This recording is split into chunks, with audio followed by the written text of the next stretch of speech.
बच्चों देखो, अब अपने को क्या करना है, अपने को क्या करना है, चैप्टर नंबर 8 है ऑडिट का, एक बड़ा सा चैप्टर है, चैप्टर का नाम है ऑडिट रिपोर्ट, है ना, उसका अपने को रिकैप करना है। अब ये जो चैप्टर है जो इंस्टीट्यूट ने बना रखा है, बेसिकली इस चैप्टर में इंस्टीट्यूट ने बहुत सारे क्या कवर करे हुए, स्टैंडर्ड्स कवर करे हुए। क्या कवर करे हुए बेटा? स्टैंडर्ड्स कवर करे हुए। तो पहले अपने को ये क्लैरिटी दे देता हूं कि भाई चैप्टर नंबर 8 में स्टैंडर्ड्स कौन कौन से हैं। तो इसमें ऐसे 700, 701, 705, 706, 710, ऐसे 299 और ऐसे 600 और उसके अलावा कारो। ये मेन चीजें जो बेटा इंस्टीट्यूट ने यहां पर क्या करी हुई हैं, कवर करी हुई हैं। ठीक बात है, बिल्कुल सर, ठीक बात है। अब हम इस चैप्टर के रिवीजन पर अगर आए, अगर हम इस चैप्टर के रिवीजन पे अगर आए, एक क्विक रिवीजन अगर हम इस करने की कोशिश करें, तो देखो सबसे पहले तो एक क्लैरिटी रहनी चाहिए, सबसे पहले तो एक क्लैरिटी रहनी चाहिए कि जो SA700 है उसका नेम क्या है। सबसे पहले SA700 से स्टार्ट करते हैं, और SA700 से भी नहीं स्टार्ट करते हैं। सबसे पहले एक बेसिक चीज समझते हैं, सबसे पहले एक बेसिक चीज समझते हैं सर, ऑडिट का जो बेसिक ऑब्जेक्टिव है, ऑडिट का जो बेसिक ऑब्जेक्टिव है वही रिपोर्टिंग है। पहले समझ लो ऑडिटर का काम क्या है। आज मैं ऑडिट पर गया हूं, आज अभिषेक सर ऑडिट पर गए हैं, तो अभिषेक सर का ऑडिट पर काम क्या है? अभिषेक सर का ऑडिट पे काम है टू एक्सप्रेस ओपिनियन, और अभिषेक सर का ऑडिट पर काम है to express opinion through a written report. भैया मैं ऑडिट पे जा रहा हूं, मैं ऑडिट पे जा रहा हूं, तो मेरा काम क्या है, एक रिटन रिपोर्ट बनाऊं और उसके थ्रू अपना ओपिनियन एक्सप्रेस करूं। तो अपने को ये क्लियर होना चाहिए कि जो 700 की सीरीज है जो आईसीए ने बनाई है, वो यही बता रही है कि भाई ये रिटन ओपिनियन किस तरीके से एज एन ऑडिटर मुझे एक्सप्रेस करना पड़ेगा। बेसिक बात यही है, ठीक है। अब हम SA700 की बात करते हैं। हर स्टैंडर्ड का ऑब्जेक्टिव होता है। इस स्टैंडर्ड का ऑब्जेक्टिव क्या है कि ऑडिटर की रिस्पॉन्सिबिलिटी होती है कि वो फाइनेंशियल स्टेटमेंट्स के ऊपर ओपिनियन बनाए। तो एक तो ये स्टैंडर्ड क्या बता रहा है, ऑडिटर की रिस्पॉन्सिबिलिटी फाइनेंशियल स्टेटमेंट्स पर ओपिनियन बनाने की, और दूसरा ये स्टैंडर्ड बता रहा है कि ऑडिटर की ऑडिट रिपोर्ट का फॉर्म और कंटेंट क्या होगा। तो आप बोलेंगे SA700 दो चीजें बता रहा है, responsibility to form an opinion, responsibility to form an opinion, form and content of auditor's report. देखो अब टारगेट यही होना चाहिए, आपको ये मैं समझा भी देता हूं, टारगेट यही होना चाहिए कि भाई हम बस मिनिमम बातें लर्न करें। ये नहीं कि बहुत सारी बातें अपने को लर्न करनी है, बहुत ज्यादा अपने को रटने में जाना है, बिल्कुल भी नहीं, बिल्कुल भी नहीं। जो मैं हाईलाइट कर रहा हूं वो आप लर्न करिए। आपको कोई भी इश्यू, मान लीजिए ऑडिट में यार ये चीज लर्न करने में दिक्कत है, ये चीज हमें कम लर्न हो रही है, just learn the words that I am highlighting. You will get your marks, your paper will be done, your paper will be attempted, you will not find it anything difficult. ठीक है, हो जाएगा, मतलब मन में होना चाहिए विश्वास की हो जाएगा, बस विश्वास का खेल है सारा और कुछ भी नहीं है। वही बात आपसे कोई पूछे यार इस स्टैंडर्ड का ऑब्जेक्टिव क्या है, जैसा कि मैंने बोला ऑडिट का ही बेसिक ऑब्जेक्टिव ओपिनियन बनाना है। तो इस स्टैंडर्ड का ऑब्जेक्टिव क्या है, बोलिए। इस स्टैंडर्ड का ऑब्जेक्टिव ये है कि ऑडिटर पहले ओपिनियन बनाए, फिर उसे एक रिटर्न रिपोर्ट के थ्रू एक्सप्रेस करे। Objective of standard is to form opinion and express that opinion through a written report. ये स्टैंडर्ड का ऑब्जेक्टिव हो गया। और अपने नोट्स को फॉलो करते हुए चलिए, मैंने आपको नोट्स बनवाए उनको फॉलो करते हुए चलिए। अच्छा, अब ये जो स्टैंडर्ड है ये बोलता है कि आपको ओपिनियन बाद में बनाना है, पहले कुछ बेसिक एवेल्युएशन करने हैं और कुछ स्पेसिफिक एवेल्युएशन करने। ध्यान रखिए, दो तरह के एवेल्युएशन मुझे एज एन ऑडिटर करने पड़ेंगे, एक बेसिक एवेल्युएशन करना पड़ेगा और एक हमें स्पेसिफिक एवेल्युएशन करना पड़ेगा। पहले बेसिक एवेल्युएशन क्या है, देखो बेसिक एवेल्युएशन में दो चीजें मेन है, दो चीजें। बेसिक एवेल्युएशन में एक तो ये देखना है कि फाइनेंशियल स्टेटमेंट्स एप्लीकेबल FRF के अकॉर्डिंग बने या नहीं बने।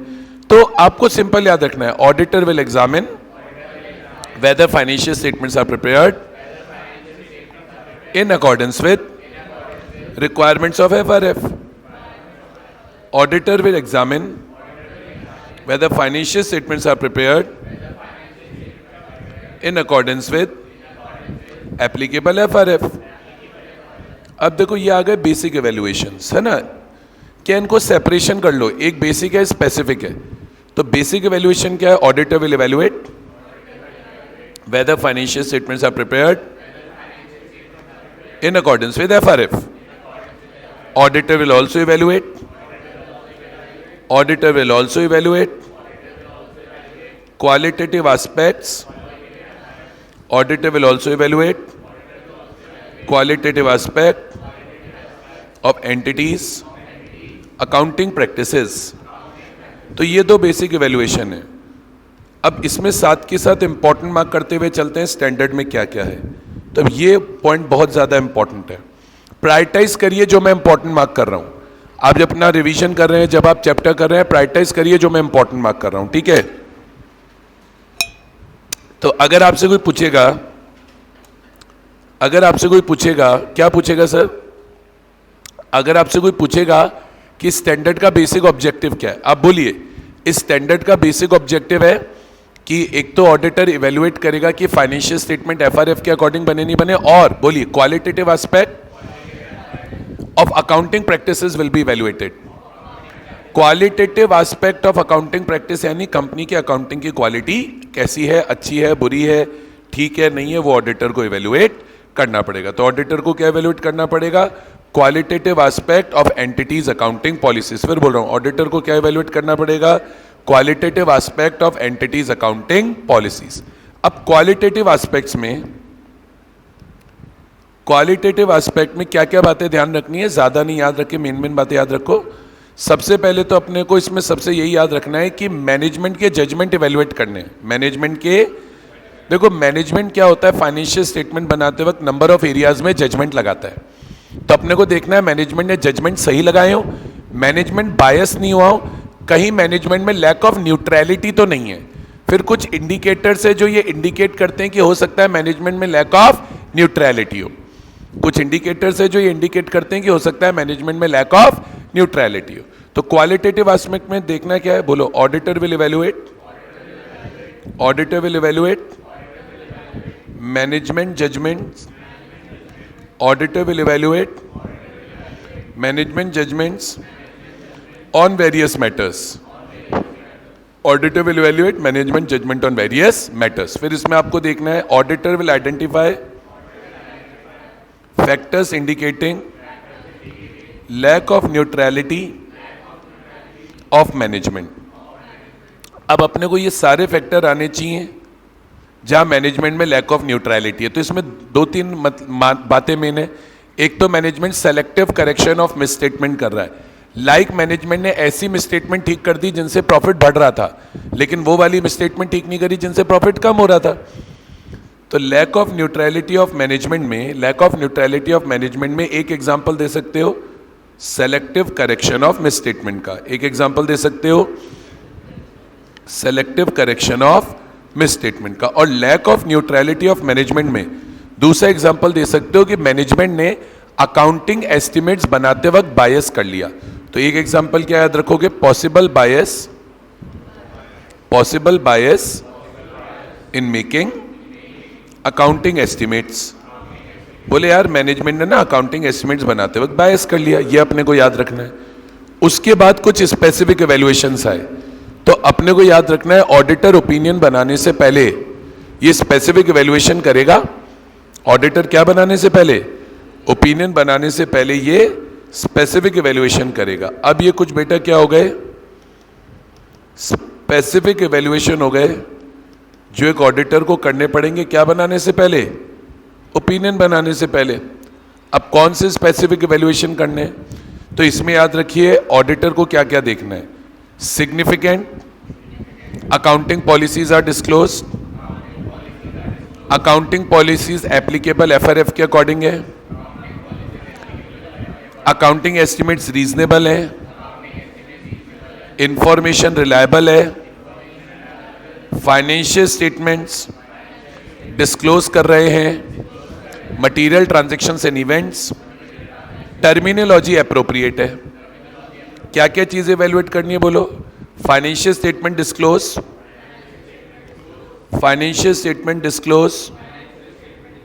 significant accounting policies, accounting policies consistent with applicable FRF, accounting estimates are reasonable, information is reliable, terminology is appropriate. So these are the specific evaluation. तो देखो जनरल इवेल्युएशन क्या हो गए कि फाइनेंशियल स्टेटमेंट एक तो एप्लीकेबल एफआरएफ के according बने हैं और एक हमने देख ली qualitative aspects of accounting practices. Specific evaluation क्या हो गए, सिग्निफिकेंट अकाउंटिंग पॉलिसीज देख ली, अकाउंटिंग पॉलिसीज एप्लीकेबल एफआरएफ के अकॉर्डिंग है ये देख लिया, अकाउंटिंग एस्टिमेट रीजनेबल है, इंफॉर्मेशन रिलायबल है, टर्मिनोलॉजी एप्रोप्रिएट है. ठीक है. अब इसमें बेटा एक छोटा सा इशू साथ के साथ अपने को याद रखना है. समरी बनाते हुए तो हम चल ही रहे हैं. सर हमें याद रखना है जनरल पर्पस फ्रेमवर्क क्या होता है. हमें याद रखना है what is general purpose framework. देखो फाइनेंशियल स्टेटमेंट्स किसके अकॉर्डिंग बनते हैं, जनरल पर्पस फ्रेमवर्क के अकॉर्डिंग. जो financial statement general purpose framework के अकॉर्डिंग बनते हैं उन्हें बोला जाता है जनरल पर्पस फाइनेंशियल स्टेटमेंट. जो फाइनेंशियल स्टेटमेंट किसके अकॉर्डिंग बनते हैं, जनरल पर्पस फ्रेमवर्क के अकॉर्डिंग बनते हैं, उन्हें बोला जाता है जनरल पर्पस फाइनेंशियल स्टेटमेंट. अब जनरल पर्पस फाइनेंशियल स्टेटमेंट क्या होते हैं. General purpose financial statement meet financial information needs, meet financial information needs of wide range of users. ये वाइड रेंज ऑफ यूजर्स के लिए बनाए गए हैं. ये बहुत सारे यूजर्स की फाइनेंशियल इंफॉर्मेशन की नीड्स को पूरा करते हैं. अब इसमें भी आपको ध्यान रखना है दो होते हैं. इसमें भी आपको ध्यान रखना है दो होते हैं. एक तो होता है कंप्लायंस फ्रेमवर्क. कंप्लायंस फ्रेमवर्क तो बोलता है कि स्ट्रिक्टली लॉ के अकॉर्डिंग फाइनेंशियल स्टेटमेंट बनाने चाहिए. और एक होता है जनरल पर्पस फ्रेमवर्क. एक होता है general purpose framework. General purpose framework क्या बोलता है कि फाइनेंशियल स्टेटमेंट्स आप एप्लीकेबल लॉ के अकॉर्डिंग तो बनाओ लेकिन उसमें दो एक्स्ट्रा चीजें कर सकते हो. पहले कंप्लायंस फ्रेमवर्क क्या है, बोलो. Compliance framework comply with requirements of FRF, comply with requirements of FRF with no additional disclosures. मतलब इसमें कोई एडिशनल बातें नहीं बतानी है. इसमें कोई क्या नहीं बतानी है, एडिशनल बातें नहीं बतानी है, बस लॉ को स्ट्रिक्टली फॉलो करना है. अब बोलोगे general purpose framework also comply with requirements of framework but it contains two additional matters. अब इसमें दो एडिशनल मैटर्स होते हैं जो हमें याद होने चाहिए. सबसे पहला होता है management additional information, additional disclosures provide कर सकता है जो एफआरएफ ने नहीं बोला था प्रोवाइड करने के लिए, प्लस एक्सट्रीमली रेयर केसेस में एफआरएफ की रिक्वायरमेंट से डिपार्ट कर सकता है. तो इसमें दो चीजें होंगी. एक तो आप प्रोवाइड करेंगे एडिशनल डिस्क्लोजर्स जो एफआरएफ ने हमको करने के लिए नहीं बोले थे, और इसमें एक चीज आप और करेंगे, डिपार्ट करेंगे फ्रॉम एफआरएफ रेयरली. ऐसा नहीं है कि बस जहां मर्जी आई कर लिया, ये रेयर होता है. कहीं एक्सेप्शनली नीड है तो करेंगे. ठीक है. चलिए अब आते हैं अपन टाइप्स ऑफ रिपोर्ट पे. अभी हम एसए 700 में ही चल रहे हैं. मोटा मोटी एसए 700 का ऑब्जेक्टिव है ओपिनियन बनाइए, रिटर्न रिपोर्ट के थ्रू दीजिए. उसके बाद ये बहुत मेन है, कुछ स्पेसिफिक इवैल्यूएशन है, कुछ जनरल इवैल्यूएशन है, फिर एक जनरल पर्पस फ्रेमवर्क है. ठीक है साहब. अब ऑडिटर दो तरह के ओपिनियन देता है. Let's keep it simple. ये तो हम पता नहीं कब से रट रहे हैं. अगर फाइनेंशियल स्टेटमेंट्स एफआरएफ के अकॉर्डिंग बने हैं तो अनमॉडिफाइड ओपिनियन खत्म. अगर financial statement free from material misstatement नहीं है या हमें सफिशिएंट एप्रोप्रिएट एविडेंस नहीं मिले तो मॉडिफाइड ओपिनियन. तो अनमॉडिफाइड ओपिनियन क्या है, auditor will provide an unmodified opinion when financial statements are prepared in accordance with applicable FRF. Auditor will provide Modified report when financial statements are not free from material misstatement or auditor is unable to obtain sufficient appropriate audit evidences. ठीक है, अब sir ये standard में basic तो यही है, ये standard में बेसिक तो यही है। मेरे हिसाब से स्टैंडर्ड खत्म हो गया। स्टैंडर्ड में तो यही है कि भाई आपको ओपिनियन बनाना है, रिटर्न रिपोर्ट के थ्रू देना है। फिर जनरल पर्पस फ्रेमवर्क क्या है, जो वाइड रेंज ऑफ यूजर्स की नीड्स को पूरा करे। दो तरह का होता है, कंप्लायंस फ्रेमवर्क और जनरल पर्पस फ्रेमवर्क। फिर ऑडिटर को स्पेसिफिक इवैल्यूएशन करने हैं, जनरल इवैल्यूएशन करने हैं, बात खत्म, वो ज़्यादा नहीं है। फिर दो तरह के ओपिनियन है, अनमॉडिफाइड और मॉडिफाइड। स्टैंडर्ड तो खत्म हो जाता है। अब स्टैंडर्ड में आती है ऑडिट रिपोर्ट बनाना, जो कि स्टैंडर्ड में मेरे हिसाब से मेन पार्ट है। भाई कंटेंट तो यही है ना स्टैंडर्ड का, फिर तो वो यही बता रहा है कि भाई ऑडिट रिपोर्ट में ये एलिमेंट्स होंगे, तो अब वो सारे एलिमेंट्स हमें याद होने चाहिए। मैं कह रहा हूं एलिमेंट्स को प्रायोरिटाइज करो। मैं क्या कह रहा हूं, एलिमेंट्स को प्रायोरिटाइज करो। इसमें सबसे इंपॉर्टेंट एलिमेंट एक तो ओपिनियन पैरा। कौन सा? तो एक तो अपने को पता होना चाहिए, टाइटल आएगा इंडिपेंडेंट ऑडिट रिपोर्ट, एक एड्रेसी आएगा। एड्रेसी होता है to the share holders of ABC limited. अब मैंने क्या कहा, प्रायोरिटाइज करो ओपिनियन पैरा। और मैं फिर बोल रहा हूं, मैं साथ के साथ किस स्टैंडर्ड में कौन से टॉपिक्स को प्रायोरिटाइज करना है वो बता रहा हूं। ये मेंटालिटी निकाल दीजिए, ये छोड़ देंगे, ये किसी XYZ बंदे ने बोला है, इंपॉर्टेंट नहीं है, छोड़ दो, छोड़ना नहीं है, बात खत्म। प्रायोरिटाइज कर लो कि ये टॉपिक इस स्टैंडर्ड में ज्यादा है, पहले ये करेंगे फिर कुछ और करेंगे। तो अब ऑडिट रिपोर्ट में टाइटल आएगा, एड्रेसी आएगा। टाइटल है इंडिपेंडेंट ऑडिट रिपोर्ट, एड्रेसी है to the share holders of ABC limited. अब ओपिनियन आया। अब सबसे पहले याद रखो, ओपिनियन पैरा की हेडिंग सिर्फ ओपिनियन बनती है, सिर्फ ओपिनियन बनती है अगर हम अनमॉडिफाइड रिपोर्ट दे रहे हैं। मॉडिफाइड रिपोर्ट आएगी तो जो मॉडिफाइड रिपोर्ट आएगी वो हेडिंग बनेगी। ठीक है, अब अपने को ये समझना है कि ओपिनियन पैरा में सिर्फ ओपिनियन नहीं आता। और मैं आपको क्या बता रहा हूं, मेरी जो एक्सपीरियंस कहती है, पिछले 4 से 5 अटेम्प्ट ऐसे गए हैं जिनमें से 2 अटेम्प्ट के अंदर अनमॉडिफाइड रिपोर्ट बनाने आई है। आपको बोलेगा कि हम ऑडिट पे गए, कोई फ्रॉड एरर नहीं मिला, अनमॉडिफाइड ओपिनियन ड्राफ्ट करिए। तो आपको अनमॉडिफाइड ओपिनियन की ड्राफ्टिंग आनी चाहिए पहले तो अनमॉडिफाइड ओपिनियन की सिर्फ एक लैंग्वेज बोल रहा हूं, लर्न कर लो। अगर पेपर में अनमॉडिफाइड रिपोर्ट बनाने आ जाए तो इस तरीके से एक लैंग्वेज लिख के आ जानी है, लर्न करके चले जाना। In our opinion the accompanying financial statements, in our opinion, the accompanying financial statements give a true and fair view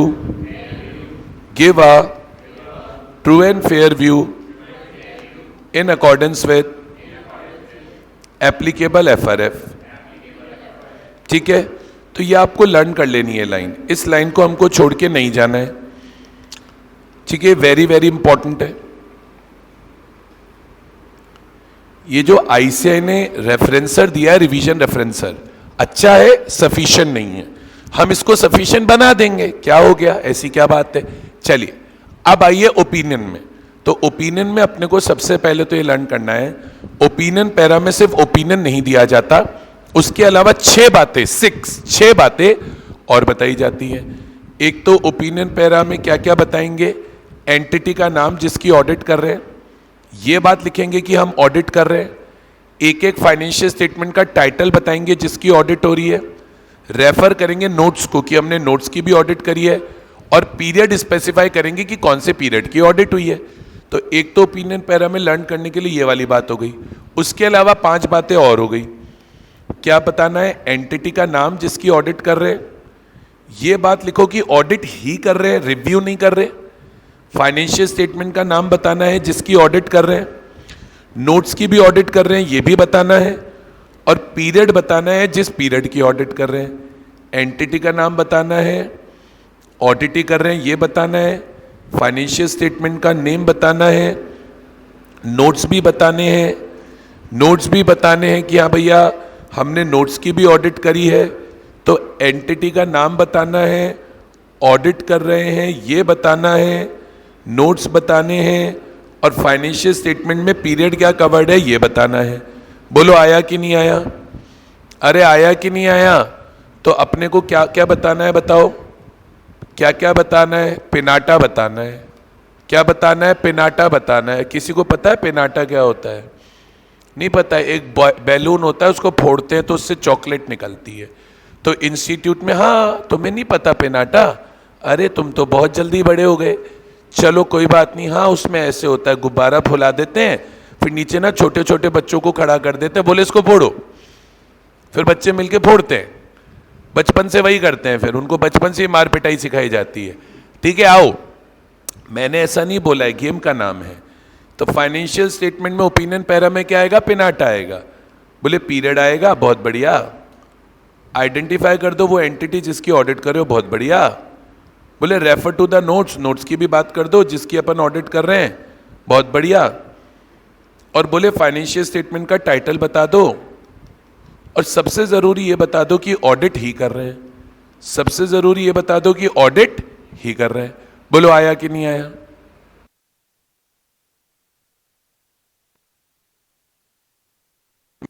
सुनो मेरी बात सुनो, अपने को क्या याद रखना है? ओपिनियन पैरा क्या आएगा? Opinion para is very very important. एक बच्चा कुछ बोल रहा है बेटा, जवाब दे देते हैं, बताइए बेटा।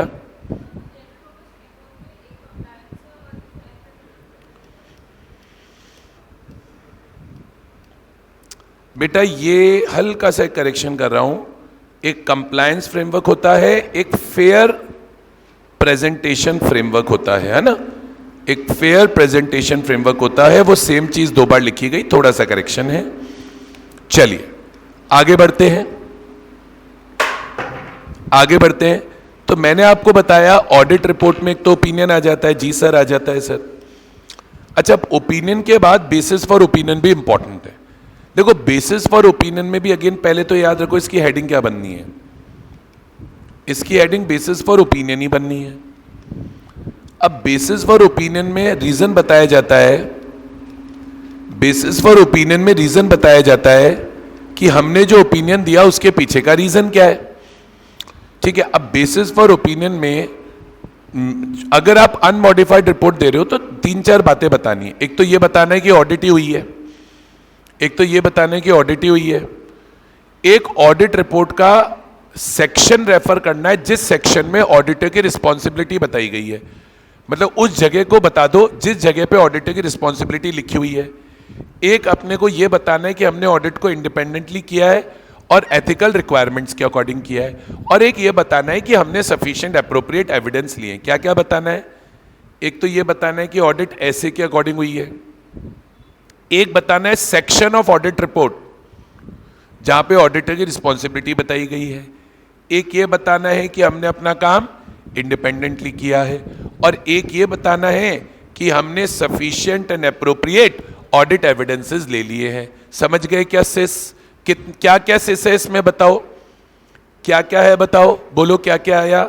ऐसे के अकॉर्डिंग ऑडिट करी है, और क्या आया? ऐसे के अकॉर्डिंग ऑडिट करी है, सेक्शन है बताना जहां पे ऑडिटर की रिस्पॉन्सिबिलिटी बताई गई है, और क्या बताना है कि बोले हम तो इंडिपेंडेंट भी हैं और एथिकल भी हैं और हमने सफिशिएंट एप्रोप्रिएट ऑडिट एविडेंसेस ले लिए हैं। ऐसे के अकॉर्डिंग काम किया है, ऑडिटर की रिस्पॉन्सिबिलिटी कहाँ है ये बता दो, हमने काम इंडिपेंडेंट किया है, एथिकली किया है, और हमने सफिशिएंट एप्रोप्रिएट एविडेंसेस भी ले लिए हैं। अच्छा, उसके बाद गोइंग कंसर्न की रिपोर्टिंग है जो ऐसे 570 के अकॉर्डिंग होती है। गोइंग कंसर्न की रिपोर्टिंग मैंडेटरी नहीं है। अगर गोइंग कंसर्न को लेकर अनसर्टेनिटी है तो गोइंग कंसर्न की रिपोर्टिंग करेंगे, वरना नहीं करेंगे सर। तो ठीक है साहब, ये भी बता देंगे। तो यहां पे तो अपने को क्या बताना होता है गोइंग कंसर्न में? Material uncertainty related to going concern, material uncertainty related to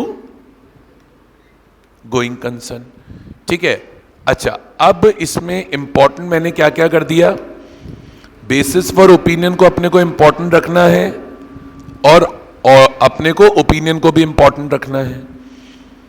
उसके बाद गोइंग कंसर्न आ जाता है, की ऑडिट मैटर्स आ जाता है। उसके बाद बेटा इस स्टैंडर्ड में ये बोला कि ऑडिट रिपोर्ट में की ऑडिट मैटर्स बताने के बाद आपको मैनेजमेंट की रिस्पॉन्सिबिलिटी के बारे में बताना होता है। Obviously this is important. तो देखो, मैनेजमेंट की रिस्पॉन्सिबिलिटी आप रट रहे हो तो गलत है। सिंपल याद रखिए, मैनेजमेंट की रिस्पॉन्सिबिलिटी फाइनेंशियल स्टेटमेंट बनाना है as per FRF, internal controls बनाना है जो इफेक्टिव है, एफिशिएंट है, ताकि फ्रॉड एरर्स को प्रिवेंट डिटेक्ट करेक्ट करा पाए। और मैनेजमेंट की प्राइमरी रिस्पॉन्सिबिलिटी होती है to assess entity's ability to continue as going concern. तो क्या क्या रिस्पॉन्सिबिलिटी बोलेंगे, बोलिए। Management is responsible for preparing the financial statements as per FRF.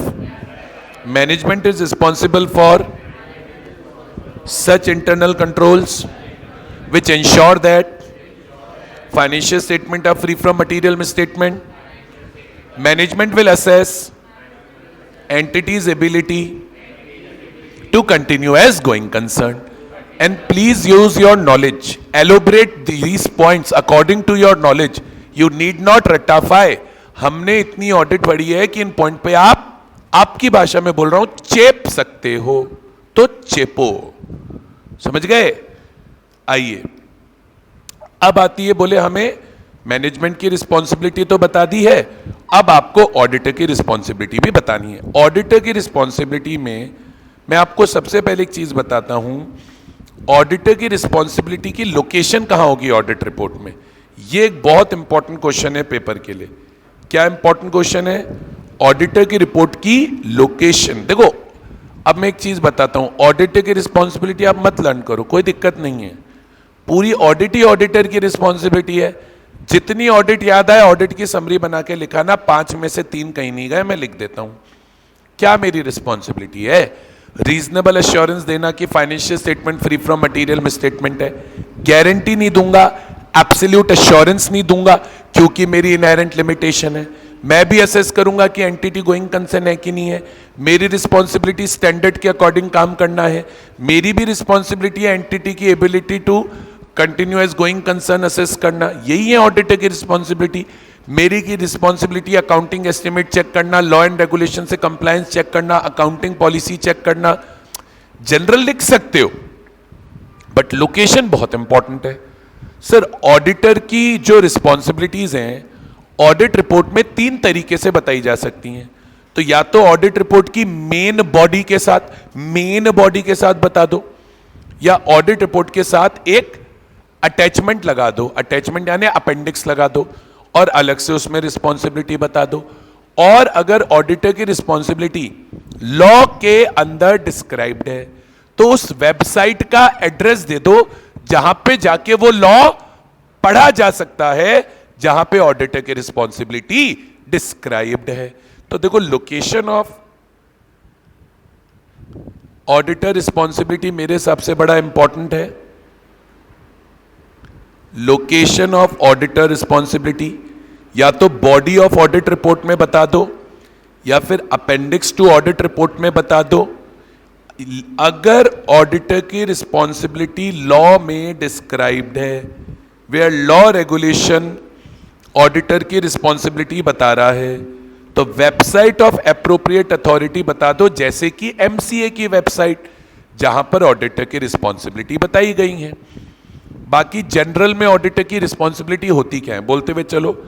Auditor is responsible to obtain reasonable assurance that financial statement are free from material misstatement. Auditor will issue an audit report.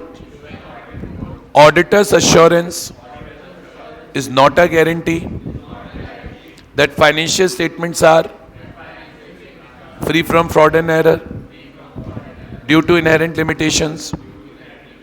Auditor responsibility also include to work with professional judgment and maintain professional skepticism, professional scepticism chapter number 11 में आया था, attitude of alert mind, attitude of questioning mind, critical assessment of audit evidences obtained. ठीक है, auditor की responsibility में और क्या आता है? असेस करना आरओएमएम। अभी यू शुड बी हैप्पी, ये जो चार्ट तुम्हें नजर आ रहा है तुम्हारे नोट्स में मैंने पहले बना के दिया है, तुमको दिया है नहीं दिया है? तो assess risk of material misstatement, evaluate internal control system, evaluate accounting policies, evaluate going concern, evaluate presentation structure content of financial statements. Clear है? समझ में आ रही है क्या बात? Just try and learn from keywords, don't get into the attitude of रटाफाइंग कि हमें रटना है, रटने से नहीं होगा। मैं फिर बोल रहा हूं, रटने से नहीं होगा। That attitude will not work. आज ऑडिटर की रिस्पॉन्सिबिलिटी मुझे बतानी है, तो मैं क्या बताऊंगा यार ऑडिटर की रिस्पॉन्सिबिलिटी में? मैं ऑडिटर की रिस्पॉन्सिबिलिटी में बच्चों यही बताऊंगा कि ऑडिटर की जो रिस्पॉन्सिबिलिटी होती है वो क्या क्या है। देखो, अभी मेरे को लर्न नहीं करना, मुझे नहीं याद। मैं क्या कह रहा हूं? मुझे लर्न नहीं करना, मुझे नहीं याद। मुझे रीजनेबल एश्योरेंस देना है। मेरा एश्योरेंस एब्सोल्यूट नहीं होगा, गारंटी नहीं होगी, क्योंकि इनहेरेंट लिमिटेशन है। इंटरनल कंट्रोल सिस्टम हर ऑडिटर को चेक करने हैं, अकाउंटिंग सिस्टम हर ऑडिटर को चेक करना है, ऑडिटर को जाके गोइंग कंसर्न भी इवेल्युएट करना है, ऑडिटर को अपना ओपिनियन एक रिटर्न रिपोर्ट के थ्रू भी एक्सप्रेस करना ही करना है। तो ये बेसिक रिस्पॉन्सिबिलिटीज भी अगर हम ऑडिटर की याद रख पा रहे हैं और उनको थोड़ा थोड़ा अपने तरफ से क्या कर पा रहे हैं, एलोबरेट कर पा रहे हैं, मार्क्स मिलेंगे। हर चीज में ये टारगेट नहीं होता कि हम एक एक चीज पेपर में रट जाएंगे और उसी के अकॉर्डिंग लिखाएंगे। बताइए, बात समझ में आती है? अब एक इंपॉर्टेंट इश्यू है, आना चाहिए। बाद में ऑडिट रिपोर्ट में क्या आएगा? डेट आ जाएगी, प्लेस आ जाएगी, सिग्नेचर आ जाएंगे, वो सब ठीक है।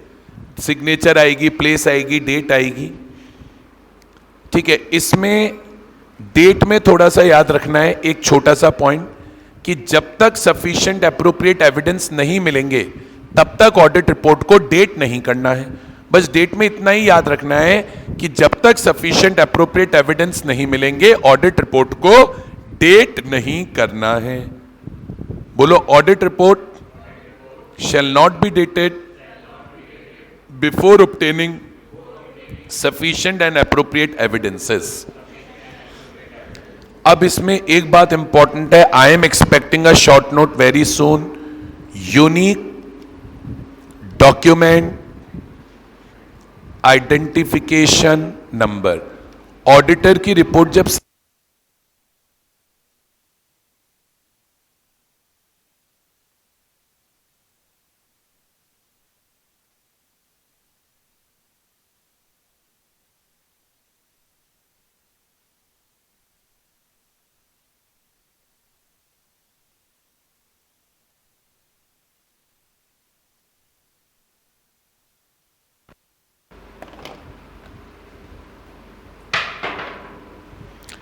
ऑडिटर की रिपोर्ट जब साइन हो जाती है तो ऑडिटर की रिपोर्ट में एक यूनिक डॉक्यूमेंट आइडेंटिफिकेशन नंबर आता है। ऑडिटर की रिपोर्ट में एक यूडिन आता है। यूडिन क्या करने के लिए आया? आईसीआई ने यूडिन का कॉन्सेप्ट इंट्रोड्यूस किया ताकि कोई सीए के फर्जी सिग्नेचर्स यूज ना करे, सीए के सिग्नेचर को मिसयूज ना कर पाए।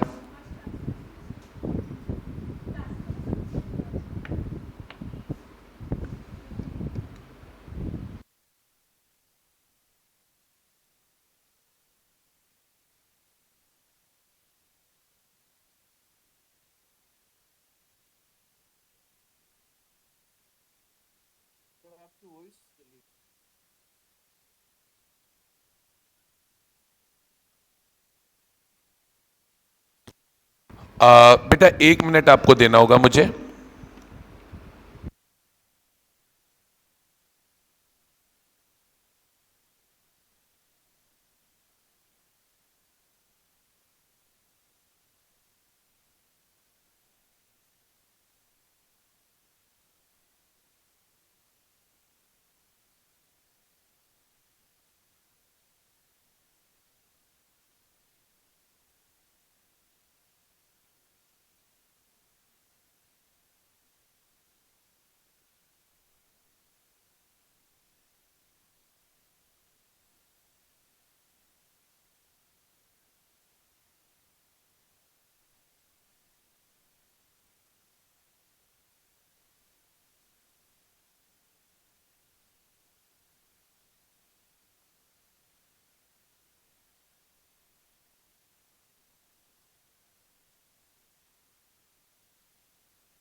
तो बच्चों मैं आपको बता रहा था कि एक रॉन्ग प्रैक्टिस हो रही है, एक गलत प्रैक्टिस हो रही है।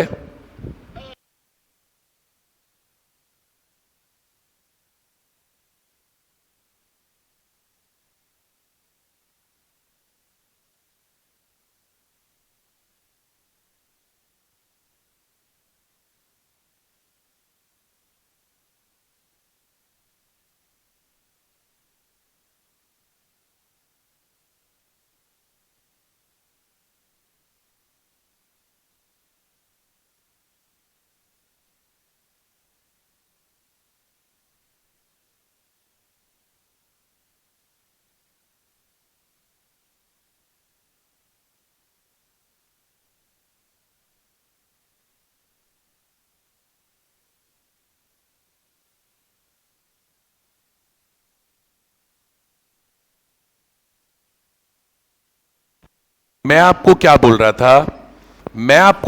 रहा था, सॉरी डिस्टर्बेंस हुआ हल्का सा।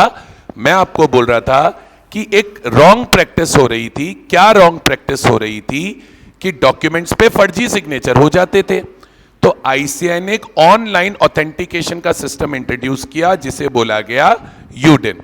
तो अभी क्या होता है, ऑडिटर जब कोई भी रिपोर्ट साइन करता है तो उसको हर रिपोर्ट के ऊपर अपना मेंबरशिप नंबर लिखना है, अपनी सीए फर्म का नंबर भी लिखना है, लेकिन साथ में यूडिन नंबर भी लिखना पड़ेगा, तो आप मेन याद रखो कि यूडिन का कॉन्सेप्ट आया क्यों। तो आप बोलिए the concept of UDIN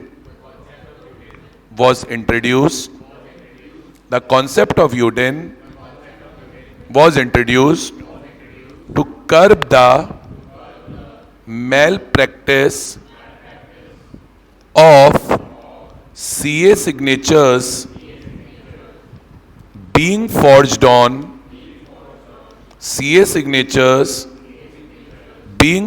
on various documents. This concept has been made mandatory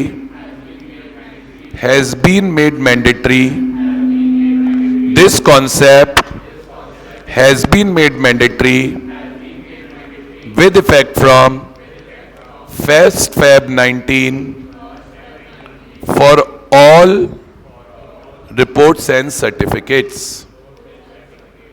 ठीक है, इतना भी अगर आप यूडिन में लर्न करके जाते हो तो आपका काम मेरे हिसाब से बन सकता है। चलिए सर, तो यहां पर आकर बच्चों मेरी तरफ से फिनिश होता है ऐसे 700। अब हम सीक्वेंसिंग में चल रहे हैं, ऐसे 700 आएगा तो अगला ऐसे 701 ही करेंगे,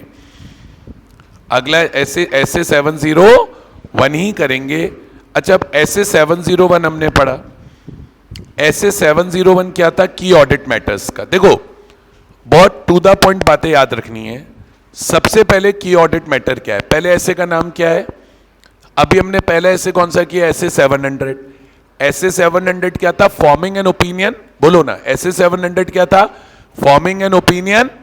ऐसे 700 क्या था, forming an opinion and reporting on financial statements, यही तो था ऐसे 700। अब हम पढ़ेंगे ऐसे 701। ऐसे 701 क्या बोलो, कम्युनिकेटिंग की audit matters in independent auditor's report. खुद से बोलो एक बार लाउडली, मैं नहीं बुलवा।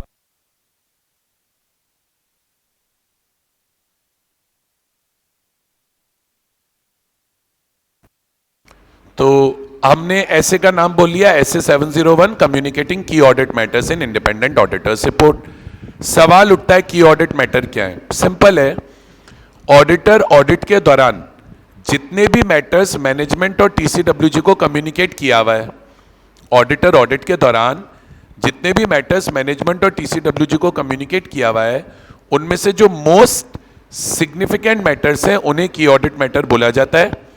मतलब हमें यह याद रखना होगा कि जो मैटर्स हम मैनेजमेंट और टीसीडब्ल्यूजी को कम्युनिकेट कर रहे हैं, हमें याद रखना होगा कि जो मैटर्स हम मैनेजमेंट और टीसीडब्ल्यूजी को कम्युनिकेट कर रहे हैं, उन्हीं में से की ऑडिट मैटर्स को क्या किया जाता है, सेलेक्ट किया जाता है। तो हमें क्या याद रखना होगा, जो मैटर्स हम मैनेजमेंट और टीसीडब्ल्यूजी को कम्युनिकेट कर रहे हैं, उन्हीं में से की ऑडिट मैटर्स को सेलेक्ट किया जाता है। ठीक है, अच्छा अब की ऑडिट मैटर का मीनिंग क्या है पहले तो ये बोलो। Key audit matters are most significant matters, key audit matters are most significant matters, these matters are identified by auditor from matters communicated to TCWG। तो बोलिए की audit matters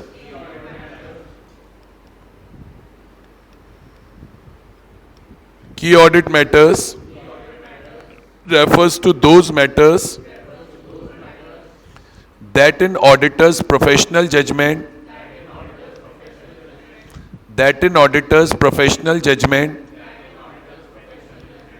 are most significant, that in auditor's professional judgment are most significant in audit of financial statements. Key audit matters are selected from matters. Key audit matters are selected from matters communicated to TCWG and management। बताइए समझ में आता है? अब देखिए इस standard के सबसे पहले तो दो इंपॉर्टेंट इश्यूज है जिन्हें हमें पढ़ना है। सबसे पहला तो हमें समझना है कि की ऑडिट मैटर्स कुछ चीजों का सब्स्टिट्यूट नहीं है, बट अब मतलब आप ऐसा नहीं कर सकते कि वो मैटर्स नहीं दिखा के की ऑडिट मैटर दिखा दिए, जैसे चाय नहीं पी के कॉफी पी ली, वो नहीं कर सकते। की ऑडिट मैटर्स फाइनेंशियल स्टेटमेंट में होने वाले डिस्क्लोजर्स का सब्स्टिट्यूट नहीं है। की ऑडिट मैटर्स मॉडिफाइड ओपिनियन का सब्स्टिट्यूट नहीं है। की ऑडिट मैटर्स गोइंग कंसर्न से रिलेटेड अगर कोई अनसर्टेनिटी है तो उसका भी सब्स्टिट्यूट नहीं है। की ऑडिट मैटर्स पर हम इंडिविजुअल ओपिनियन नहीं दे रहे हैं, तो हमको क्या पता होना चाहिए? की audit matters is not a substitute for disclosures in financial statement, not a substitute for expressing a modified opinion, not a substitute for material uncertainty as to going concern. It is not a separate opinion on individual matters. अब इस standard का star mark करने वाला एक तो topic deserving ही है, एक topic बहुत इंपॉर्टेंट है कि ऑडिट मैटर्स ऑडिट रिपोर्ट में दिखाए क्यों जाते हैं। सिंपल दो वर्ड याद रखिए, इससे ऑडिट रिपोर्ट की एक तो कम्युनिकेटिव वैल्यू एनहेंस होती है क्योंकि पब्लिक को वो मैटर्स पता चलते हैं जो मोस्ट सिग्निफिकेंट, और इससे ग्रेटर ट्रांसपेरेंसी आती है, क्लैरिटी आती है टू द पब्लिक। तो की ऑडिट मैटर्स एनहेंस, की audit matters enhance communicative value of audit report. Key audit matters provide greater transparency. Key audit matters help in understanding matters that are most significant in audit. ठीक है, अच्छा अब सवाल ये उठा हम की ऑडिट मैटर्स को पता कैसे लगाएंगे, ये भी आ सकता है। तो एक तो ये इंपॉर्टेंट है कि भाई की ऑडिट मैटर्स का पर्पस क्या है। पर्पस अपने को लर्न हो जाए, अपने को की ऑडिट मैटर सब्स्टिट्यूट नहीं है ये लर्न हो जाए। एक ये लर्न बहुत ज़रूरी है कि डिटरमाइन कैसे होगा कि हाँ भैया फलाना मैटर की ऑडिट मैटर है। तो लॉ बोला जिन एरियाज में high risk of material misstatement है वो की ऑडिट मैटर है, जिन एरियाज में ऑडिटर को बहुत ज़्यादा जजमेंट लगाना पड़ रहा है वो भी की ऑडिट मैटर है, कोई भी सिग्निफिकेंट ट्रांजैक्शन या इवेंट जो ऑडिट को अफेक्ट कर रहा है वो भी की ऑडिट मैटर है।